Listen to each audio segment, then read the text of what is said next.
As you can see, I'm out at it again, getting some water down. Last 2 days, I did a deep soaking today and spent some moderate water down. As you can see, the grass is starting to come back. Grass that went dormant at the beginning of the summer is now coming back. And so it's really not an issue of my grass greening.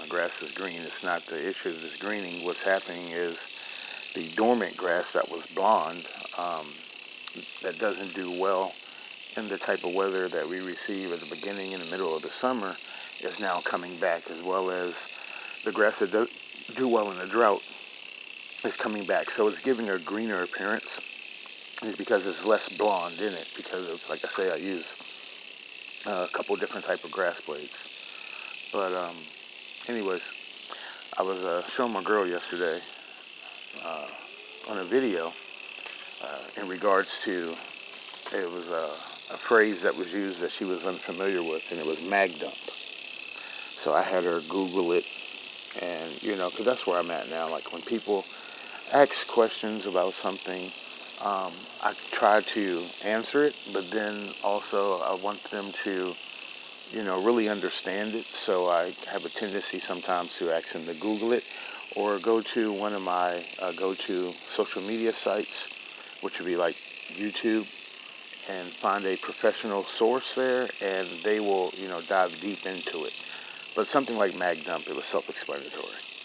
And for the ones who don't know, mag dump is to empty the magazine of any firearm. Let's call it a mag dump when you go from 3 rounds to empty mag, 1 round to the empty mag, or a full mag to empty mag. That is considered a mag dump. You're just releasing the last rounds in that mag. So anyways, which then led us to, it was other things that had popped up. Bump stock, bump fire. So I explained that to her, and then actually showed her a video on it. And she asked me a question like, since the bump stock and the bump fire is kind of trying to simulate what a fully automatic weapon does, can you change a automatic weapon to a fully automatic weapon? And I explained to her the process of firearm making. They don't make fully automatic or semi-automatic. They make weapons, and depending on the use is what they actually do. If they change out a sear, a different type of firing pin, not hand pin, hinge, or a full auto bolt carrier group. But yes, you can. And so it's like, well, you can, but then she says, but that's illegal. I wonder how many people do. And so I'm pretty sure there's plenty of people who do. You see the things on YouTube where they get themselves in trouble with the ATF. And I said, why would you want to do that when you can do this? And I showed her a guy that goes by the name of Mil-Spec Joe, a veteran that after getting out of the armed forces went into the military. She went into the police department, does YouTube, does a lot of training videos, yada, yada, yada. Local here to Washington. And so I showed her this guy that they call Mil-Spec Mojo. And one of the things he's known for is being able to shoot a semi-automatic firearm damn near at the rate of a fully automatic. And then I showed her a guy by the name of Jerry Miculek, which everybody knows in the gun community, one of the fastest gunslingers out there, and showing how fast he can shoot, and how how he can outshoot binary triggers and bump stocks and things of this nature.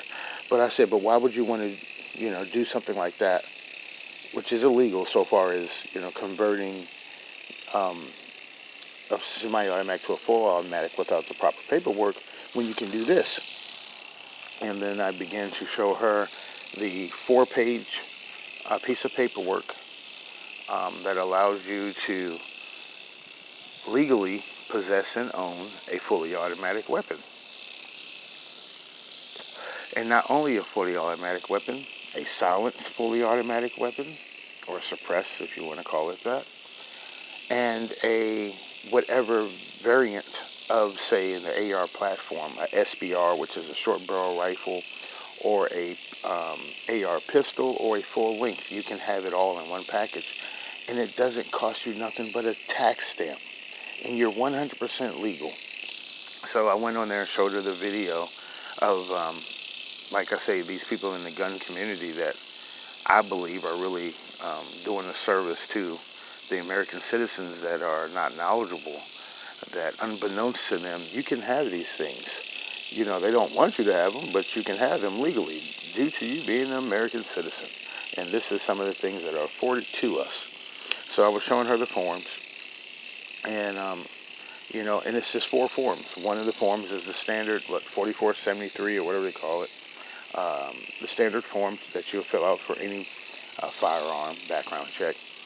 The other form would be for your silencer, you know, and whatnot. And so it's like, yeah, 4 forms of paper, and you can own it legally. A fully automatic weapon, legally.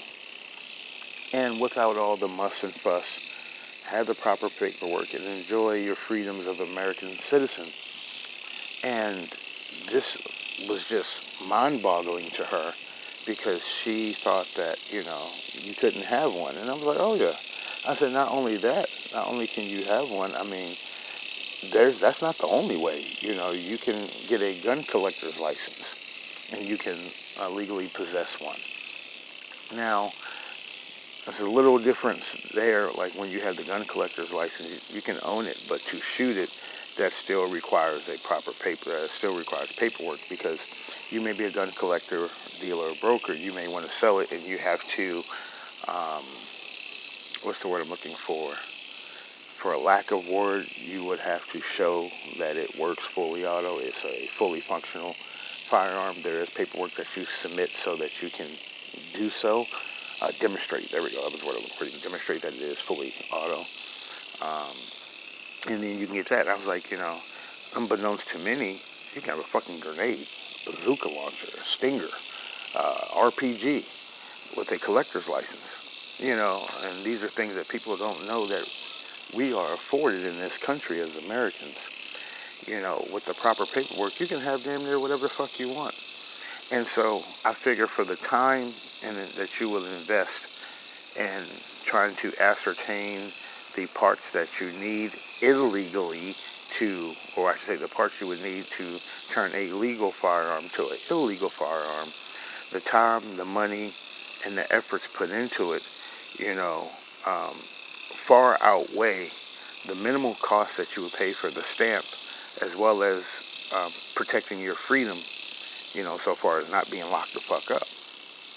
And it's very minimal at best to what you can do. So I think that gave me some content. I'm actually going to go and do a video step by step showing you how you go ahead and get your tax stamp to own a fully automatic weapon.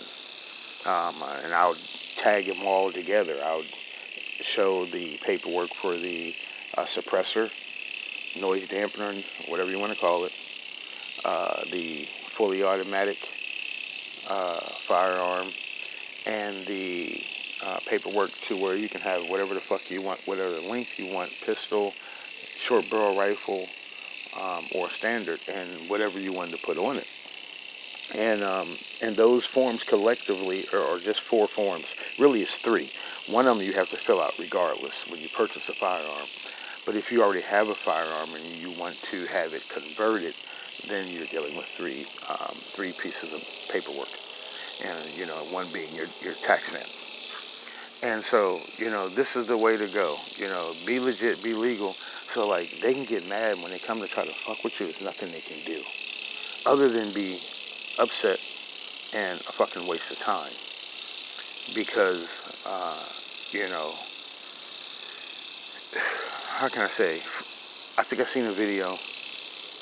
I know I seen a video like 2 weeks ago, and it was a gentleman had made several purchases of firearms, and the ATF knocked on his door and wanted to see the firearms due to they were speculating that there was a possibility that these firearms were straw purchases. And so the guy complied and showed him, and I was explaining to my girl, I was like, he didn't have to. She was like, huh? I was like, yeah, he didn't have to.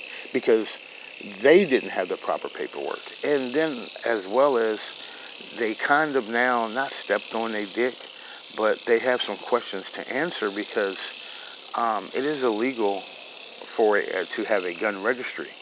And the paperwork that they furnished showing that the firearms in question that they were concerned about possibly being a straw purchases is exactly that, a gun registry. So play the game and play it well, play it to win. And so she was like, "What you mean he didn't have to?" I said, "They didn't have a warrant." That was basically um, no different than when you don't have to allow them to search you because you have a constitutional right of to deny search and seizure. So they'll play the wordsmith game and say something like, "Do you mind if I go through your bag?" Or can I go through your bag? Or can you do me a favor? Put your bag down here and allow me to search through it. And they don't have any probable cause to search you. But if you give them the permission, now they can search you. And so it was one of those things, playing on people's ignorance. So with them not furnishing the proper paperwork, he didn't have to show them shit. No different than if you were stopped and they have no articulable, reasonable suspicion of you committing a crime. You don't have to furnish ID. You don't have to consent to search and seizure. But if they use one of those wordsmith games with you, can you do me a favor and step out the car? Well, this traffic stop does not call for the removal of me coming out of my vehicle. But if they say that, hey, this wasn't a lawful order, I just gave a request and he complied. So learn the difference between a request and a lawful order and when it's lawful. Is also, I tell people, look up articulable, reasonable suspicion, and they'll have a better idea, understand that, and it gives them a little bit more wiggle room to understand the law, what they can do and what they can't do, where you're dealing with a lawful order or we're dealing with a request. And we all know on a request, you don't have to oblige. So, I was explaining to her, yeah, at that time, it was cool. Guy had nothing to hide. He felt he had nothing to hide, and he wanted to be in full compliance, and he chose to, which is nothing wrong with that. I'm not knocking him from doing that. But what I'm saying is, I would be less than frustrated, or more than frustrated, I should say, if he did that thinking that because the ATF was at his door with a shiny badge, that he had to comply without them having the proper paperwork, and that's not the case. And that is not the case. And they didn't have the proper paperwork. So, but like I said, this also did open the door because it gained the attention of lawyers out there, and these gun parties, GOA, NRA, etc., etc., etc. It gave them the opportunity to bring this to question. That, well, for you to have that information shows that there's a gun registry, and that's not good. Not good at all. It's pretty cool. Is that a Newfie and a Great Pyrenees? I'm sorry? Is it a Newfie and a Great Pyrenees? Yes, Yeah. exactly. Yeah, I thought so. Thank you. It's pretty. Thank you. Right. So,